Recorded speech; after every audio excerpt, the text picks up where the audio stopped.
convido a acompanhar aí de forma reverente a leitura da palavra de Deus. Diz assim, o Salmo de número 88. Cântico, Salmo dos filhos de Corá, ao mestre de canto, para ser cantado com cítara, Salmo didático de Emã, Ezraíta. Ó Senhor, Deus da minha salvação, dia e noite clamo diante de Ti. Chegue à Tua presença a minha oração, inclina os ouvidos ao meu clamor, pois a minha alma está farta de males, e a minha vida já se à beira da morte. Sou contado com os que baixam a cova, sou como um homem sem força, atirado entre os mortos, como os feridos de morte que jazem na sepultura, dos quais já não te lembras, são desamparados de tuas mãos. Puseste-me na mais profunda cova, nos lugares tenebrosos, nos abismos. Sobre mim pesa a tua ira. Tu me abate com todas as tuas ondas. Apartaste de mim os meus conhecidos e me fizeste objeto de abominação para com eles. Estou preso e não vejo como sair. Os meus olhos desfalecem de aflição. Dia após dia venho clamando a Ti, Senhor, e Te levanto as minhas mãos. Mostrarás Tu os prodígios aos mortos? Ou os finados se levantarão para Te louvar? Será referida a Tua bondade na sepultura, a Tua fidelidade nos abismos? Acaso nas trevas se manifestam as Tuas maravilhas e a Tua justiça na terra do esquecimento? Mas eu, Senhor, clamo a Ti por socorro, e antemanhã se antecipa diante de Ti a minha oração. Porque rejeitas, Senhor, a minha alma, e ocultas de mim o rosto, ando aflito e prestes a expirar desde moço. Sobre o peso dos Teus terrores estou desorientado. Por sobre mim passaram as Tuas iras, os Teus terrores deram cabo de mim. Eles me rodeiam como água, de contínuo. Há um tempo me circundam. Para longe de mim afastaste amigo e companheiro, os meus conhecidos são trevas. Vamos orar mais uma vez? Ó Deus, nós Te bendizemos e Te glorificamos, ó Deus, pela leitura da Tua palavra, Senhor. Pedimos nesse momento que Teu Espírito nos conduza na exposição e no ensinamento, ó Deus, que a Tua palavra tenha a nos ensinar nessa noite. Pedimos que o Senhor, ó Deus, trabalhe nos corações, nas mentes, para que a Tua palavra encontre lugar no coração de cada um de nós, ó Deus. Pedimos que o Teu Espírito nos direcione, nos faça entender aquilo que vai ser ministrado nessa noite, Senhor. Ó Deus, oro por mim mesmo, para que a Tua graça me conduza também, Senhor. Que eu não fale de mim, mas que eu fale através do Teu Espírito Santo, Senhor. Nós Te louvamos e Te bendizemos e rogamos as Tuas bênçãos em nome de Jesus. Amém.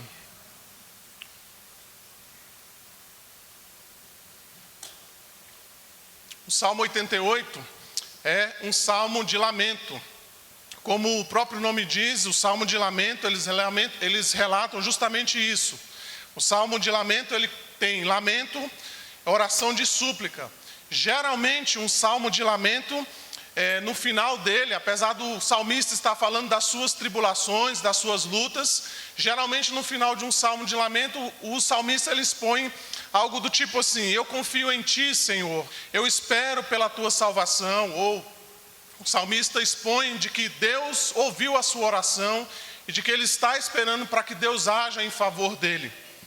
Esse salmo que nós acabamos de ler, ele não termina dessa forma. Não há aqui nenhum tom de esperança para esse salmista. Por isso, o Salmo 88, ele é considerado o salmo mais triste da Bíblia. Percebam que a última palavra desse salmo, está aí no versículo 18, é trevas. O salmo aqui, esse salmista, ou esse salmo, ele possui lamentações muito graves. O seu autor aqui, ele está passando por aflições severas. Esse salmista, ele está ao ponto de se desesperar. E é interessante quando a gente procura saber quem é o autor do salmo. Se você percebeu aí no começo, no cabeçalho, antes da leitura do salmo propriamente dito, diz aí que esse salmo, então, foi escrito por Emã. Então, Emã provavelmente é o mesmo Emã que é citado, por exemplo, em 1 Reis, capítulo 4, verso 31. Diz assim a palavra de Deus: e era ele, falando de Salomão, ainda mais sábio do que todos os homens, mais sábios que Etã, o Ezraíta, e do que Emã, Calcol e Darda, filhos de Maol. E a sua fama correu por todas as nações em redor. Se nós entendermos que esse Emã é o mesmo citado, então, em 1 Reis, capítulo 4, verso 31, a palavra de Deus vai nos dizer que esse Emã, só existia uma pessoa mais sábia do que ele, Salomão. Então, nós estamos diante de um homem aqui, que é um homem considerado muito sábio. Tem uma outra referência também, ou um nome que é o mesmo nome dado aqui ao autor desse salmo, que está lá em 1 Crônicas, capítulo 25, 1, diz assim: também Davi, juntamente com os capitães do exército, separou para o serviço alguns filhos de Asaf e de Emã, e de Gedutum, que para profetizarem com harpas, com alaúdes e com símbolos. Então, provavelmente esse homem era uma pessoa sábia, e alguém que trabalhava com a música, com o louvor na casa de Deus. Estamos aqui então diante de um homem que é considerado um homem um homem de Deus, um servo de Deus então, distinto. É alguém piedoso, alguém que nós chamaríamos hoje como um crente fiel. Alguém que está servindo a Deus de fato. Alguém que está servindo na casa de Deus. Alguns estudiosos, eles dizem que provavelmente Emã sofria de uma doença chamada lepra. E eles consideram que Emã sofria dessa doença porque, por exemplo, no versículo 8, diz que apartaste de mim os meus conhecidos e me fizeste objeto de abominação para com eles. Então, alguns teólogos vão dizer que Emã sofria de lepra, justamente porque a pessoa que sofria de lepra, então ela era uma pessoa separada dos demais. Ela não tinha contato com outras pessoas. Alguns também vão afirmar, por causa do versículo 15, que diz aí: ando aflito e prestes a expirar desde moço. E a lepra também tinha essa característica. A lepra era uma doença degenerativa. Então, não se podia contar, de fato, quantos anos aquela pessoa ia viver por causa da lepra. Então, a lepra podia matá-lo a qualquer momento. E aí, por isso, ele diz que anda aflito desde moço. A questão aqui dessa interpretação, dessa doença, essa possível doença de Emã, é porque, como eu disse, ele era alguém que servia na casa de Deus. E um leproso nunca poderia servir na casa de Deus. Então, nós estamos aqui diante de um homem que servia a Deus, era um homem sábio, era alguém temente a Deus, alguém fiel e piedoso. E o Salmo, então, ele tem algumas coisas a nos ensinar. O Salmo, ele pode ser dividido aqui em 5 partes. Dos versos 1 ao verso 2, então Emã, ele pede que a sua súplica chegue diante de Deus. Está aí no verso 2, chegue à tua presença a minha oração, inclina os ouvidos ao meu clamor. Emã nem pede que Deus ouça a sua oração, que responda a sua oração. Emã pede que pelo menos a oração dele chegue à presença de Deus. Tamanho é o sofrimento, tamanho é a súplica diante de Deus que esse homem faz. E ele então diz que, olha Senhor, não precisa nem atender a minha oração, o que eu estou pedindo nem é isso. Eu peço só que a minha oração chegue diante do Senhor. Os versos 3 a 5, Emã então ele fala a respeito da sua condição. E ele usa 3 figuras aí bem interessantes, 3 comparações bem interessantes aí para nós. E no verso 3, na parte A, ele diz então que ele está farto de males. A palavra aí, farto, é aquela mesma palavra que nós usamos quando nós comemos demais. Quando nós estamos realmente assim, que a gente não aguenta mais comer, nós estamos fartos, né? A gente até dispensa a sobremesa, né? Eu comi tanto, eu me enchi tanto, que eu não aguento mais nada. Nem o cafezinho eu consigo tomar. Então a irmã está falando, olha, eu estou farto, Deus, eu estou cheio, eu estou até a tampa. Tamanha a minha assolação, são as tribulações que me atormentam. Em outras palavras, a irmã está dizendo: Senhor, eu não aguento mais, eu estou no meu limite. Estou farto, Senhor, a minha alma está farta de males. Emã também usa uma outra figura aí, ele diz também no verso 3, que a minha vida já se abeira da morte. E a figura aqui que nós vemos é bem clara. Emã está dizendo que se ele der mais um passo, se ele ir um pouquinho mais adiante, ele está tão face a face com a morte, que se ele der um passo à frente, então ele vai se encontrar definitivamente com ela. Ele diz: a minha vida está farta de males, eu estou então à beira da morte, eu estou realmente numa situação muito difícil, Senhor. E a terceira figura que ele usa aqui, que eu considero a mais interessante de todas, ele diz aí nos versos 4 e 5: sou contado com os que baixam a cova, sou como um homem sem força, atirado entre os mortos, comidos de morte que jazem na sepultura, dos quais já não te lembras, são desamparados de tuas mãos. Emã, ainda que esteja vivo, ele se sente rodeado por sepulturas, como se a qualquer momento ele pudesse cair em qualquer uma delas. A palavra aqui, o texto em hebraico, ele pode ser traduzido como libertado dentre os mortos. Emã, então, ele se sente liberado das responsabilidades normais da vida. Emã já não tem mais sentido para viver. Essa palavra aí, atirado entre os mortos, também faz uma referência àquelas pessoas que estavam no campo de batalha. Então, antigamente, quando uma pessoa morria, ou quando ela era ferida no campo de batalha, não tinha, por exemplo, a Cruz Vermelha, não tinha helicópteros para buscar aquelas pessoas que eram feridas no campo de batalha. Então se abria ali uma vala comum, e aquelas pessoas que estavam mortas por causa daquela batalha eram jogadas então nessa vala comum. E Amã se sente como um deles, ainda que vivo, ainda que esteja nessa condição entre os vivos, ele se sente como um daqueles homens. Ele se sente jogado naquela cova, naquela vala comum. E a impressão que dá aqui, o texto nos deixa claro aqui, é que a questão da morte de Amã era uma questão de tempo. É assim que Emã se sente. Ele está afligido como um morto. Ele está realmente vivendo uma situação muito difícil. E os versos 6 a 8, nós vemos aí então que Emã, ele atribui o seu sofrimento a Deus. Veja aí os versos 6 a 8. Puseste-me na mais profunda cova, nos lugares tenebrosos, nos abismos. Sobre mim pesa a tua ira.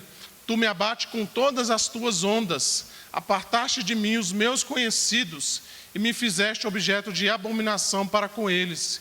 Estou preso e não vejo como sair.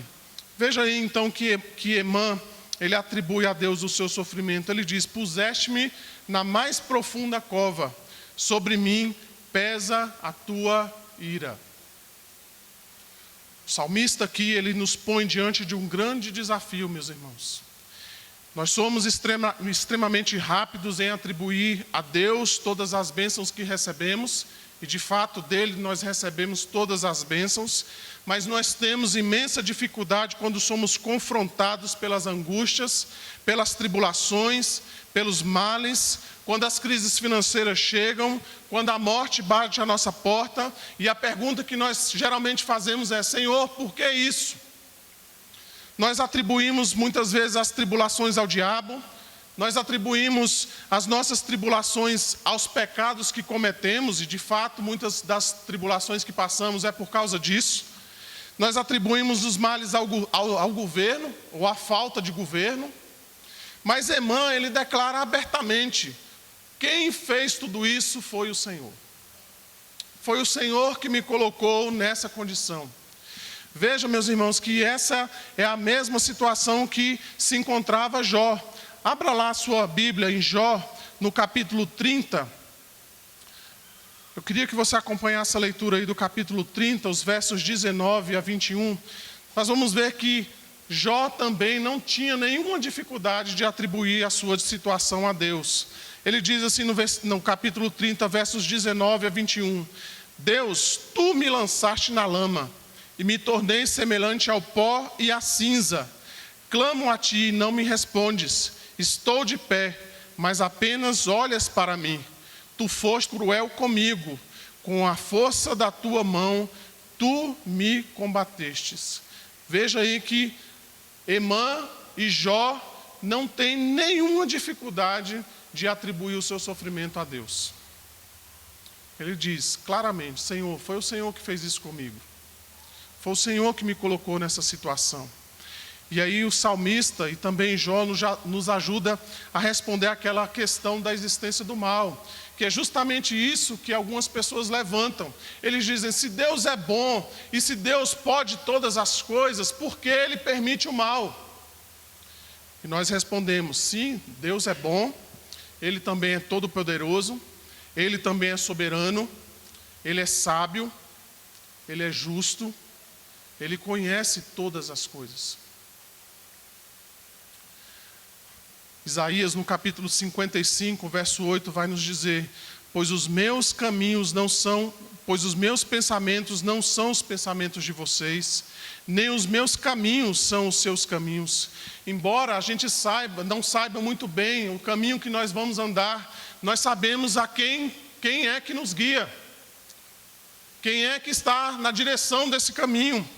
A situação aqui desse salmista, ela se compara, ou ela se assemelha àquilo que os puritanos chamavam de a noite da alma. Então os puritanos, eles tinham essa ideia que eles chamavam de a noite da alma, a noite escura da alma, melhor dizendo, que era justamente aquele momento que Deus entrega o seu filho para que de repente para que ele possa então verificar o que há no coração daquele seu servo, como nós vimos aqui em Jó. É justamente quando Deus parece que aparentemente não ouve as nossas orações, Deus não age em nosso favor. Os puritanos então chamavam de a noite escura da alma. Era justamente para que Deus pudesse sondar o nosso coração, sondar as nossas intenções, para que Deus pudesse verificar de fato se nós o servimos por causa das coisas que ganhamos dele ou porque de fato nós o amamos. Veja que, apesar de estar numa situação difícil, apesar de atribuir a sua situação a Deus, mesmo diante dessa situação, Emã, ele ora a Deus. Se foi Deus que colocou nessa situação, apenas Deus pode tirá-lo também. E por isso ele ora. Então quem pode livrá-lo dessa situação senão Deus? Então as angústias, as aflições e as inúmeras tribulações enfrentadas pelo salmista, longe de desanimá-lo, produzem nele ainda mais vida de oração. Veja aí no versículo 1, ele diz, dia e noite clamo diante de ti. No versículo 9 ele diz, dia após dia venho clamando a ti, Senhor, e levanto as minhas mãos. No versículo 13 ele vai dizer, mas eu, Senhor, clamo a ti por socorro, e antemanhã já se antecipou diante de ti a minha oração. Então, usando as palavras humanas, né, comparando a nossa própria realidade, é como se, de repente, Deus de manhã pegasse ali o seu WhatsApp, né, e aí quando ele visse aquela mensagem, via uma mensagem de Amã. Senhor, socorro, ajuda-me. Veja que o salmista, mesmo diante dessa situação, ele não desanima na sua vida de oração. Pelo contrário, ele mais ainda clama. Quanto mais a ira de Deus se abate sobre ele, mais ele clama, mais ele busca a Deus. Emã também pergunta a Deus sobre a vantagem daquele sofrimento que ele tem passado. Está aí nos versos 10 a 12. E é interessante a argumentação de Amã. Veja aí no verso 10. Ele diz, mostrará tu prodígios aos mortos? Ou os finados se levantarão para te louvar? Veja que se de fato Emã era um levita, ele está dizendo, argumentando com Deus, ele está dizendo, Senhor, o que o Senhor vai ganhar se eu morrer? Eu sou um levita na tua casa. Se eu morrer, Senhor, vai ter um desfalque lá na equipe de canto. Eu não vou poder estar lá para te louvar, Senhor. O que o Senhor vai ganhar com isso? No verso 11 ele diz assim, será referida a tua bondade na sepultura e a tua justiça na terra do esquecimento. Senhor, apesar de tudo que eu tenho passado, Senhor, eu sei que o Senhor é bom. Mas se eu morrer, Senhor, como é que eu vou poder falar da tua bondade? Eu falo da tua bondade para os meus amigos. Eu falo da tua bondade para aqueles que me cercam. Eu falo da tua bondade no meu trabalho, Senhor. Se eu morrer, eu não vou poder falar mais. E por fim, no verso 12, ele diz: acaso nas trevas se manifestam as tuas maravilhas e a tua justiça na terra do esquecimento? Veja que Emã, ele tem bons argumentos. O rei Davi também argumenta de forma semelhante, quando ele diz lá no Salmo 30, verso 9, ele diz: que proveito obterás no meu sangue quando baixo a cova? Louvar-te-á porventura o pó? Declarará ele a tua verdade? Emã está dizendo para Deus: Deus, eu não vejo vantagem nenhuma nisso que o Senhor está fazendo. Veja que os argumentos de Emã têm a ver com a glória de Deus. E aí a gente faz a seguinte pergunta: e se fôssemos nós? Se nós tivéssemos que argumentar as mesmas questões com Deus: Senhor, não me leve agora por quê? Senhor, eu não posso morrer agora por quê? Por que, Senhor, não devo ser levado agora? Por que, Senhor, eu preciso ainda estar vivo? Veja que Emã, ele tem bons argumentos. E por fim, Emã, ele se sente rejeitado por Deus. Então, o salmista, ele mostra a face mais dura deste salmo. Ele diz que parece que Deus lhe escondeu o rosto. Ele diz no verso 9: ó Senhor, Deus da minha salvação, no verso 1. Ele tem dito: Deus, dia após dia eu tenho clamado diante do Senhor. E ele diz então, no verso 14: por que rejeita, Senhor, a minha alma e ocultas de mim o rosto? Talvez essa seja a face mais difícil da situação de Emã. Embora ele estivesse passando por várias tribulações, embora ele estivesse passando por várias dificuldades, por muitas angústias, eu acho que a pior percepção de Emã é de que Deus não está olhando para ele. É como se Deus estivesse virado o rosto dele para Emã. Deus não estivesse atento com o que está acontecendo com ele. Ele continua adiante afirmando que ele tem sofrido essas angústias há muito tempo. Ele diz: ando aflito e preste a expirar desde moço. Os teus terrores deram cabo de mim.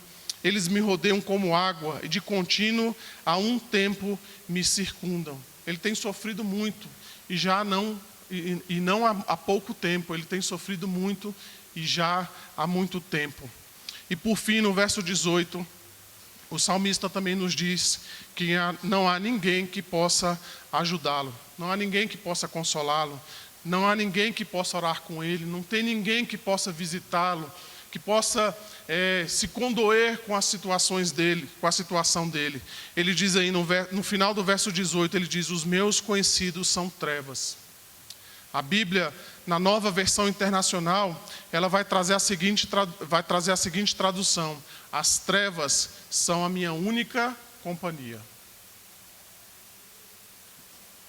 Entenda, meus irmãos, porque esse salmo é o mais triste da Bíblia. Ele não termina com uma palavra boa. Ele não termina com um tom bom. Parece que o salmista está numa desesperança total. Deus não pode atendê-lo nas suas orações. Parece que Deus não está verificando, ou não está vendo aquilo que ele tem passado. Dito essas coisas, o que esse salmo tem a nos ensinar nessa noite? Em primeiro lugar, o salmo nos ensina que as pessoas mais piedosas, tementes a Deus e fiéis podem passar pelas tribulações mais difíceis e pelas angústias mais complicadas. O profeta Elias chegou a pedir a Deus para morrer. Ele pediu para si a morte e disse: basta, toma agora, ó Senhor, a minha alma, pois não sou melhor do que os meus pais. Quando você lê os salmos do rei Davi, você vai ver ele falando sobre a sua vida e sobre os seus momentos de angústia e dor. Jó, como eu disse, era um homem íntegro e reto, temente a Deus e que se desviava do mal. Ele perdeu a sua casa, ele perdeu os seus filhos, a sua família, tudo o que possuía. Passou por momentos de angústia e de muita dor. Moisés, quando nós lemos o Salmo de número 90, que foi o Salmo que nós lemos aqui agora há pouco, Moisés lamenta toda a dor e sofrimento que passou em sua vida. Ele chega a dizer: pois somos consumidos pela tua ira e o teu furor, e pelo teu furor consumidos. O apóstolo Paulo, em 2 Coríntios 11, ele lista uma série de sofrimentos pelos quais ele passou: prisões, açoites, apedrejamento, fome e sede, frio e nudez. Quando nós vemos a história da igreja, nós nos deparamos com pessoas como o John Bunyan, que é o autor daquele livro O Peregrino. Ele ficou preso durante 12 anos porque ele pregou o evangelho sem ser licenciado pela igreja da Inglaterra. Ele tinha uma filha cega de nascença. Além de sofrer constantes ameaças de morte, a sua família passava por dificuldades econômicas e também necessidades. Quando nós vemos na história da igreja, nos deparamos com Charles Spurgeon, que era considerado o príncipe dos pregadores, sofria com depressão profunda. Certa vez ele disse: meu ânimo estava tão abatido que eu poderia chorar durante 1 hora como uma criança, e ainda assim não saberia por que chorava. Certa ocasião, os diáconos tiveram que ir à casa de Charles Spurgeon para buscá-lo para pregar no domingo à noite. Tamanha a depressão que ele enfrentava. Nós poderíamos aqui, meus irmãos, passar a noite inteira relatando irmãos e também irmãs fiéis e piedosas que passaram por profunda angústia e sofrimento, que não tiveram as suas orações respondidas, não tiveram a cura que oravam, não alcançaram aquilo que planejavam. Este salmo também nos ensina que nós ainda não estamos no céu.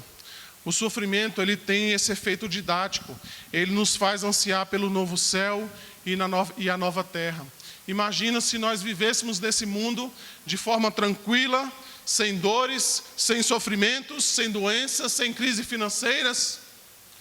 Qual de nós aqui gostaríamos de sair, né? Qual de nós aqui gostaríamos de dizer: oh Senhor Jesus, volta, aqui está...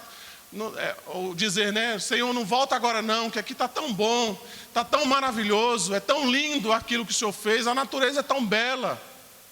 Mas o sofrimento, ele tem esse intuito de refrescar a nossa memória e nos fazer lembrar que nós estamos nesse mundo, e esse mundo então é um vale de lágrimas. Por fim, meus irmãos, esse salmo ele nos aponta para o Senhor Jesus Cristo. Veja como esse salmo se encaixa perfeitamente na pessoa dele. Isaías 53, verso 3, vai nos dizer: era desprezado e o mais rejeitado dentre os homens, homem de dores e que sabe o que é padecer. E como um que os homens escondem o rosto, era desprezado e dele não fizeram caso. Jesus foi confrontado, ele foi questionado e rejeitado pelos religiosos da sua época. Jesus foi abandonado pelos seus discípulos. Daqueles discípulos mais chegados, ele não pôde contar com nenhum deles no momento em que orava profundamente, triste até a morte no Getsêmani. Ainda no Getsêmani, Jesus então ele ora 3 vezes fazendo o mesmo pedido: meu Pai, se possível, passa de mim este cálice. O evangelista Lucas registra que, estando em agonia, orava mais intensamente, e aconteceu que o seu suor se tornou como gotas de sangue caindo sobre a terra. Tamanha angústia e agonia que o nosso Salvador estava passando, mas ele não teve as suas orações respondidas. Ele não teve o seu pedido aceito. Deus não afastou dele o cálice que o esperava. A palavra de Deus também nos diz que toda tentação e sofrimento de Cristo foram determinados por Deus. Isaías também no capítulo 53, verso 10 vai dizer: todavia ao Senhor agradou moê-lo, fazendo-o enfermar. O evangelista Mateus vai nos dizer que Jesus foi levado pelo Espírito para ser tentado pelo diabo. Na cruz, então, Jesus sofre a maior agonia de todas, quando ele então suporta, ele carrega sobre si, ele toma sobre si os pecados dos eleitos. Não apenas isto, ele não simplesmente toma os nossos pecados, mas ele sente aquela separação momentânea de Deus. Então, agonizante, ele diz: Deus meu, por que me desamparaste? O Senhor Jesus também passou por sofrimento, ele passou por dor, ele passou por abandono. O autor de Hebreus, por isso, vai nos afirmar: embora sendo filho, aprendeu a obediência pelas coisas que sofreu. Cristo humilhou-se na sua morte, porque tendo sido traído por Judas, abandonados pelos seus discípulos, escarnecido e rejeitado pelo mundo, condenado por Pilatos e atormentado pelos seus perseguidores, tendo também lutado com os seus terrores da morte e os poderes das trevas, tendo sentido e suportado o peso da ira de Deus, ele deu a sua vida como oferta pelo pecado, sofrendo a penosa, vergonhosa e maldita morte da cruz. É o que diz a pergunta 49, a resposta da pergunta 49 do Catecismo Maior. Então nós vemos que esse salmo, meus irmãos, ele encaixa no nosso Senhor Jesus. Ele também sofreu escárnio, ele também passou por sofrimentos, ele também passou por grandes angústias. Ditas essas coisas, nós podemos então aplicar o texto nessa noite. Primeiramente, eu gostaria de me dirigir a você que está sofrendo nessa noite. É bem possível que nós tenhamos aqui pessoas que estão passando por situações como essas aqui relatadas nesse salmo. Não veem saída, estão angustiadas. Parece que as suas orações não estão sendo respondidas. Parece que Deus não está inclinando-se em seu favor. Parece que Deus tapou os seus ouvidos, fechou os seus olhos para a sua súplica. Talvez você esteja passando por uma situação difícil já há muito tempo. Eu quero lhe dizer que Deus tem um propósito nessa situação. Deus tem um plano nisso. Deus tem um propósito nessa situação toda. Em segundo lugar, eu desejo também me dirigir a você que esteja aqui e talvez não esteja passando por essa situação desse salmista. Louvado seja Deus por isso, porque Deus tem dado refrigério. Então, eu quero lhe dizer que você também deve se atentar para as pessoas que estão passando por tribulação. Ajude essas pessoas, ore com elas, suplique a Deus por elas. Dê uma palavra de consolo, dê uma palavra de conforto a essas pessoas. A palavra de Deus vai nos dizer que pode muito, por sua eficácia, a súplica do justo.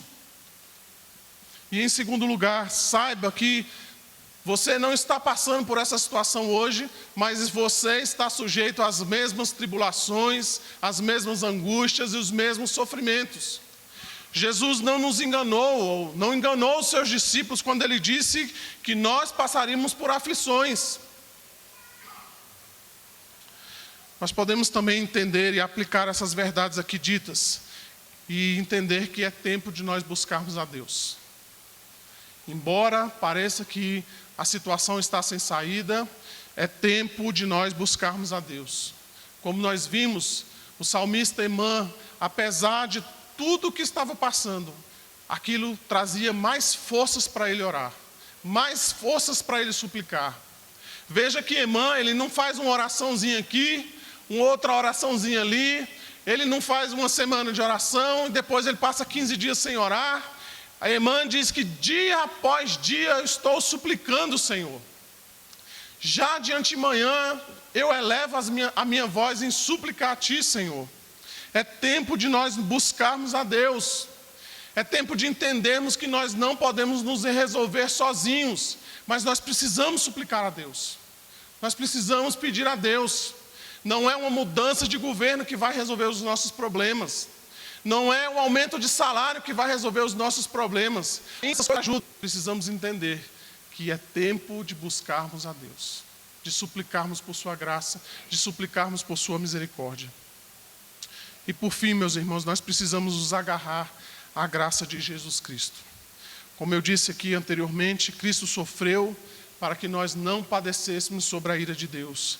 Nós não podemos fazer nada disso sem a graça do nosso Salvador. É por isso que Hebreus, no capítulo 4, os versos 15 e 16, eu te convido a abrir nesse texto para que façamos a leitura juntos. E eu gostaria então de terminar nessa noite esse texto, Hebreus capítulo 4.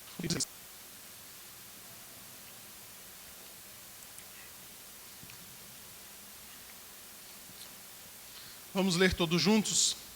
Porque não temos sumo sacerdote que não possa compadecer-se das nossas fraquezas, antes foi ele tentado em todas as coisas, à nossa semelhança, mas sem pecado.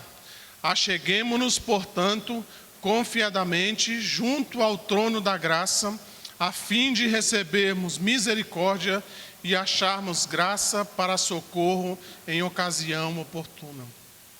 Vamos nos achegar a Deus, vamos nos agarrar à graça de Jesus Cristo, nosso Salvador. Amém, meus irmãos? Vamos orar nesse momento.